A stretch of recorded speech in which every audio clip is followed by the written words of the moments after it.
Hello!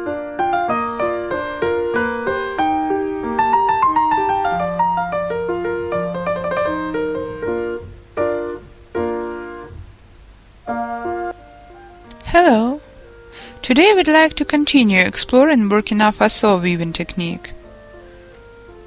Last time we introduced the technique. However, the deeper I get to know it, the more I come to understand the very essence of this weaving style. Today I'd like to present a classical, traditional option of Burkina Faso weaving technique. Let me compare these two items. This is an item we woven in the previous masterclass. The pattern looks rather similar, but in terms of design, these two items are quite different. Today I'd like to tell you how Burkina Faso masters weave.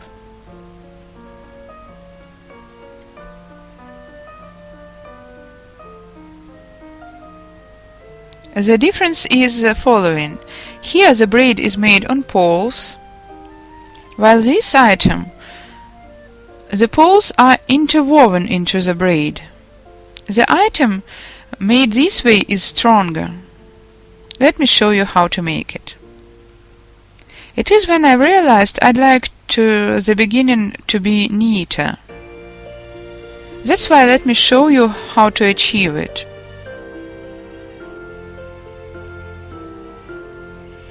Here I've got two parallel tubes, bend the third tube, and adjoin the fourth one, approximately by the center of this fourth tube. Then I turn the left tube to the right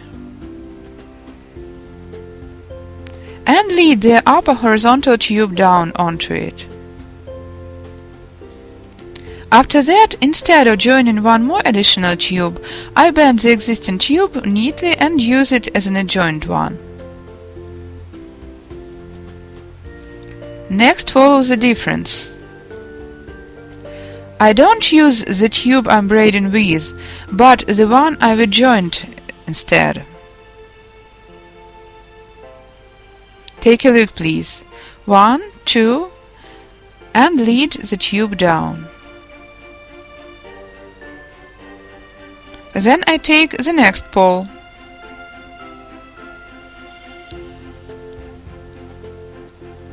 Pick the adjoined pole from the existing ones to braid and lead the upper horizontal tube down.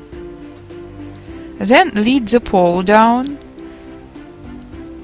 braid the pole, and lead the upper horizontal tube down. Continue this way up to the required size. You see, it is the poles I use for braiding.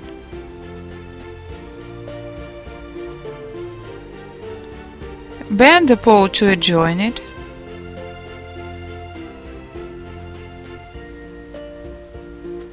One, two. Let's try it. Too small. I'm going to adjoin one more tube. I'd like to make it round and show you the beginning. 1, lead down, 2, braid, 1, 2. Let's take a look. Well, I can already unite the strip. As you can see, the beginning of a circle is rather neat.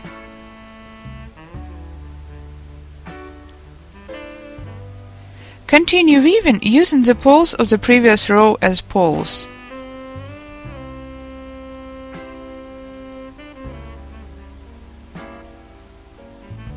But in order to widen the circle, I'm going to add one more pole to every existing pole. Use the first one to adjoin as a pole at first. 1, 2. Now I have to insert an additional pole. Prepare a gap, insert it neatly and continue weaving.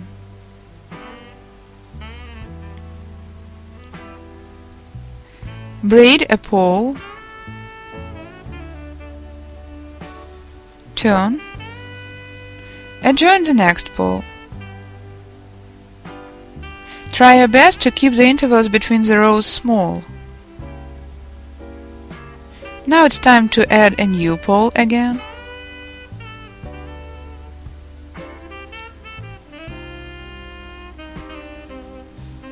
Braid a pole, 1, pole, braid. This way we are getting a very strong connection between the rows, since the very poles get braided and prevent the rows from shifting.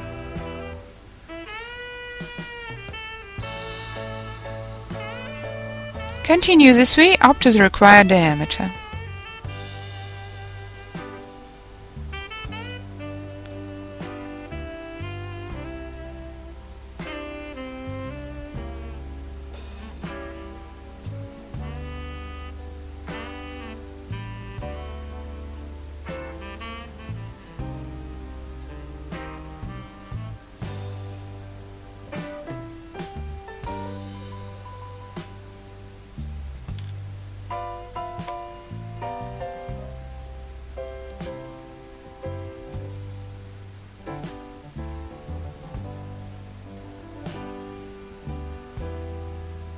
Now it's time to lengthen a short tube.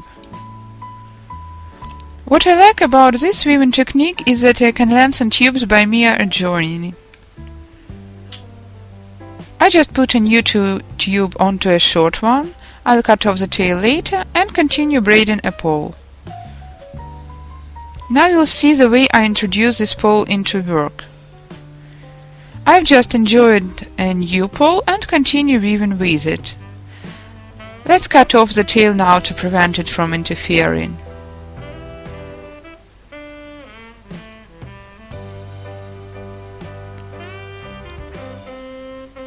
Now I have to lengthen the next pole.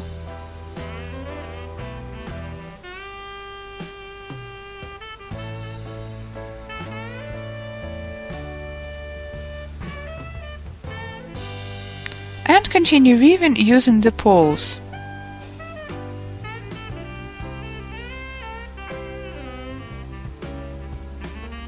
Insert one more additional pole. You adjust the intervals between the rows yourself. If you'd like an item to be more lacy and airy, you make the intervals bigger. To make the weaving denser, pull the coils tighter. 1, 2. Add a new pole. You can also adjust a number of poles needed. You may add as many poles as you like.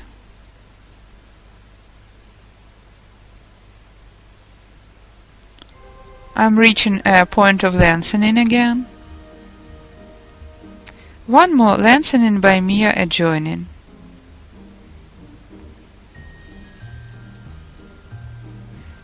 This way, just put a new pole on and cover it.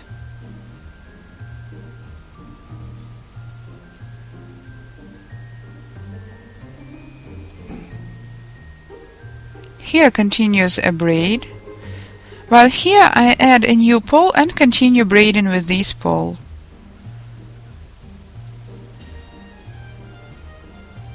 Tighten this way. Here is the pole. Continue. Let's lengthen this short tube too.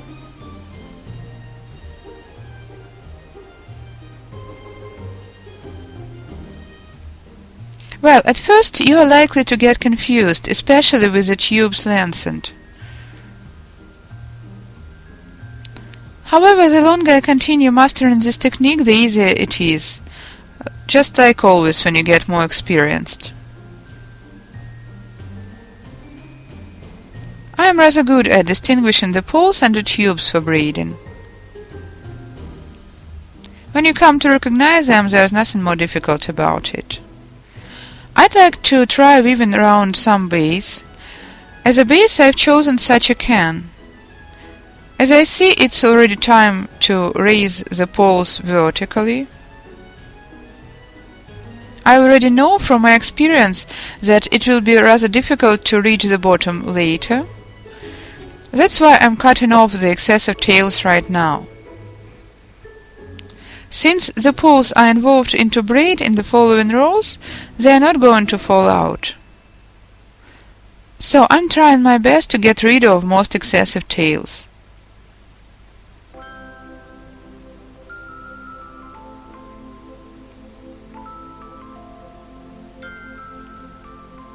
A few words on how I raise the poles.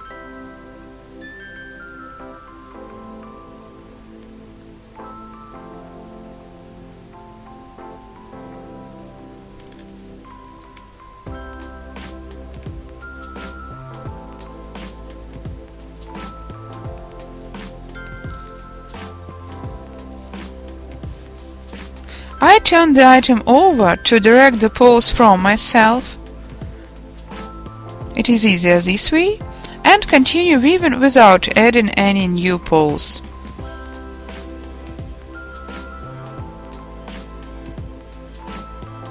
So, 1, lead down, adjoin the next pole, directing the poles from myself.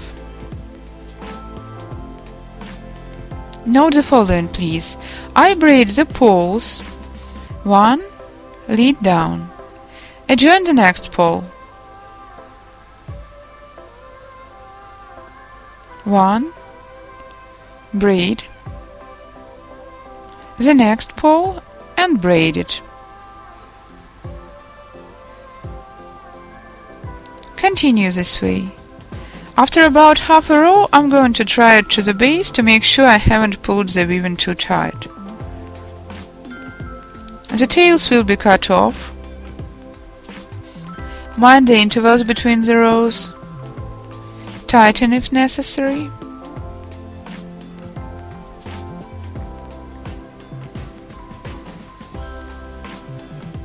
Weave a vertical row.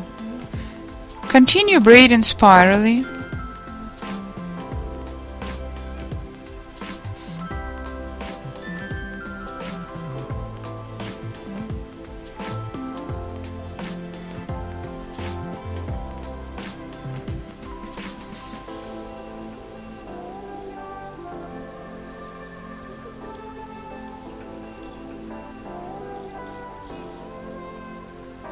One, two. It looks like this when the poles are raised and I'm weaving around the base. You can see the ball sides already. The excessive tails will get cut off.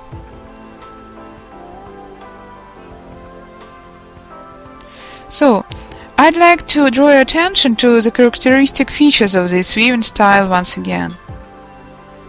When I was just getting to know the technique, I've got an item like this. However, it is rather my custom Burkina Faso. Well, it is not much different. At first I tried it like this, but something was confusing me. I was not quite satisfied with the result, cause the poles were not fastened structurally.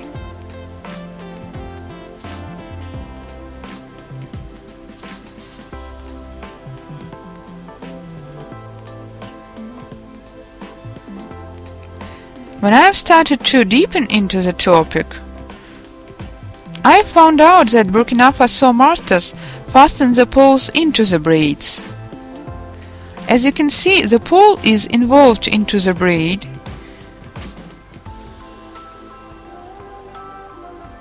after which it goes out as a pole again. This way you get items more rigid. The braid doesn't shift, since it is structurally fastened in the very weaving. This was a classical Burkina Faso weaving method. The more I weave, the more I get fascinated as usual. This weaving technique is not an exception. So next time I'm going to show you how to create a bottomless cachepot, ornamental flower pot, based on Burkina Faso technique. To my mind, it is a very interesting object for masterclasses. It doesn't presuppose as traditional tube lengthening, it is woven with no glue and it is rather fast to weave.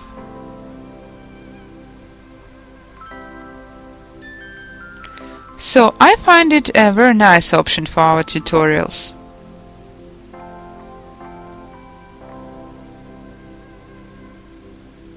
So next time you'll see.